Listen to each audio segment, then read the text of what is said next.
8 de Lucas na Bíblia, a mensagem. Ele deu prosseguimento ao seu plano, viajando de cidade em cidade, de aldeia em aldeia, pregando o reino de Deus, anunciando a mensagem. Os 12 estavam com ele. Algumas mulheres que haviam sido curadas de várias enfermidades e aflições malignas também os acompanhavam. Maria, chamada Madalena, de quem 7 demônios foram expulsos, Joana, esposa de Cusa, oficial de Herodes, Susana e muitas outras que usavam seus recursos para suprir as necessidades do grupo. A história das sementes. Enquanto viajavam de cidade em cidade, muita gente se unia ao grupo e passava a acompanhá-los. A eles, Jesus contou essa história. Um lavrador saiu para semear. Algumas sementes caíram no caminho, foram pisadas e os passarinhos as comeram. Outras caíram sobre pedras e brotaram, mas secaram porque não tinham raiz. Outras caíram no meio das ervas daninhas e cresceram, e as sufocaram. Outras, por fim, caíram em terra boa e produziram uma grande colheita. Vocês estão ouvindo com atenção?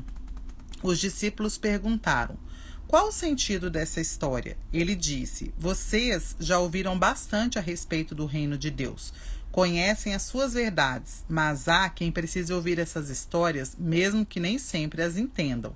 Os olhos deles estão abertos, mas não veem nada. Os ouvidos deles estão abertos, mas não ouvem nada. Essa história retrata a vida de muitos deles. A semente é a palavra de Deus. As sementes no caminho são aqueles que ouvem a palavra, mas o diabo a arranca do coração deles para que não acreditem que serão salvos. As sementes que caíram nos pedregulhos são os que ouvem com entusiasmo passageiro. Diante da primeira dificuldade, perdem o interesse. As sementes que caíram entre as ervas daninhas são os que ouvem a palavra, mas a preocupação constante com o amanhã e a ilusão de viver para ganhar dinheiro e divertir-se as sufocam. As sementes não produzem nada. Já as sementes na terra boa são os bons corações que se apropriam da palavra e se apegam a ela, não importa o que aconteça. Eles permanecem firmes até a colheita. Sem avareza com as palavras. Ninguém acende uma lâmpada e depois a cobre ou a esconde debaixo da cama. Não, ela é posta num lugar visível, de modo que todos os que entram no recinto possam ver onde andam. Não estamos guardando segredos, nós os estamos revelando. Não estamos escondendo nada, estamos tomando tudo público. Por isso, não guardem com avareza as palavras que estão ouvindo. Generosidade produz generosidade, a avareza empobrece. A mãe e os irmãos de Jesus apareceram, mas não podiam chegar até onde ele estava por causa da multidão. Alguém o avisou: sua mãe e seus irmãos estão esperando lá fora, querem ver você. Ele respondeu: minha mãe e irmão são os que ouvem e praticam a palavra de Deus. Mais vale a obediência do que laços de sangue. Um dia, Jesus e seus discípulos entraram num barco. Vamos atravessar o lago, disse, e partiram. Navegaram tranquilamente e ele dormiu. De repente, uma tempestade terrível abateu-se sobre o lago, e a água começou a entrar no barco. O naufrágio era iminente, por isso eles foram acordar Jesus. Mestre, nós vamos morrer. Levantando-se ele, ordenou ao vento: silêncio, e disse às águas: acalmem-se. O vento e o mar lhe obedeceram. O lago ficou em plena calmaria. Em seguida, repreendeu os discípulos: vocês não têm fé? Atemorizados e chocados, eles gaguejavam: quem é esse homem? Ele dá ordens ao vento e ao mar e eles obedecem ao comando dele. O louco e os porcos. Eles navegaram até a terra dos Gerazenos, na margem oposta da Galileia. Quando Jesus desembarcou, um louco da cidade, vítima de demônios, ficou frente a frente com ele. O homem não usava roupas fazia muito tempo. Havia saído de casa e morava no cemitério.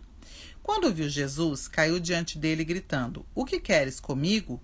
Tu és Jesus, o Filho do Deus Altíssimo. Não me castigues. O homem disse isso porque Jesus havia ordenado ao espírito maligno que saísse dele. O demônio fazia o homem ter convulsões, por isso ficava sempre vigiado, amarrado com correntes e algemas, mas enlouquecido e dominado pelo demônio, arrebentava as correntes. Jesus perguntou: qual é seu nome? Meu nome é Multidão, foi a resposta, porque eram muitos demônios que afligiam o homem. Em desespero, eles imploravam a Jesus que não os enviasse para o abismo profundo. Perto dali, uma grande manada de porcos estava pastando. Os demônios suplicaram a Jesus que os deixasse entrar nos porcos e ele permitiu. O resultado foi terrível. Enlouquecidos, os porcos pularam de um penhasco e se afogaram no lago. Aterrorizados, os que cuidavam dos porcos saíram em disparada e contaram tudo o que viram na cidade e por toda a região. O povo foi conferir de perto a situação. Encontraram o homem de quem os demônios haviam saído assentado aos pés de Jesus, usando roupas decentes e em perfeito juízo. A cena era sublime, e por um instante os moradores tiveram mais reverência que curiosidade. Algumas testemunhas do fato contaram a eles como ocorrera a libertação do endemoniado. Entretanto, mais tarde, muitos moradores da região se ajuntaram e pediram a Jesus que saísse logo dali, porque estavam apavorados. Jesus entrou no barco e foi embora. O homem que havia sido liberto dos demônios pediu para ir com ele, mas Jesus o enviou de volta aconselhando: vá para casa e conte o que Deus fez por você. Então ele voltou e anunciou por toda a cidade o que Jesus fizera por ele. Apenas um toque. Quando voltava, Jesus foi recebido por uma multidão. Todos estavam à espera dele. Um dos líderes da sinagoga, chamado Jairo, aproximou-se. Prostrado aos pés de Jesus, implorou que ele fosse à sua casa, porque sua filha de 12 anos de idade, sua única filha, estava morrendo. Jesus foi com ele, abrindo caminho através da multidão que o empurrava e apertava. Naquele dia estava no meio da multidão uma mulher que havia 12 anos sofria de hemorragia. Ela tinha gastado todo o seu dinheiro com médicos, mas nenhum deles fora capaz de ajudá-la. Ela esgueirou-se por trás de Jesus e tocou na borda de sua roupa. Na mesma hora, a hemorragia parou. Então Jesus perguntou: quem me tocou? Ele insistiu: alguém me tocou, senti poder saindo de mim. Percebendo que não podia mais esconder nada, ela se ajoelhou trêmula diante dele. Contou sua história ao povo e deu testemunho de que havia ficado boa no exato instante em que o tocara. Jesus lhe disse: filha, você se arriscou por causa da sua fé e agora está curada. Tenha uma vida abençoada. Enquanto ele ainda falava, chegou além da casa do líder da sinagoga. Alguém da casa do líder da sinagoga informou: sua filha morreu. Não precisa mais incomodar o mestre. Mas Jesus afirmou: não fique preocupado, apenas confie em mim e tudo ficará bem. Quando chegou à casa do líder da sinagoga, só permitiu que entrassem com ele no quarto Pedro, João, Tiago e os pais da criança. Todos estavam chorando e lamentando sobre a menina. Não chorem, ela não morreu, está dormindo, garantiu Jesus. Mas riram dele, porque sabiam que ela estava morta. Em seguida, Jesus tomou-a pela mão e disse: levante-se. No mesmo instante, ela voltou à vida. Levantou-se e respirou de novo.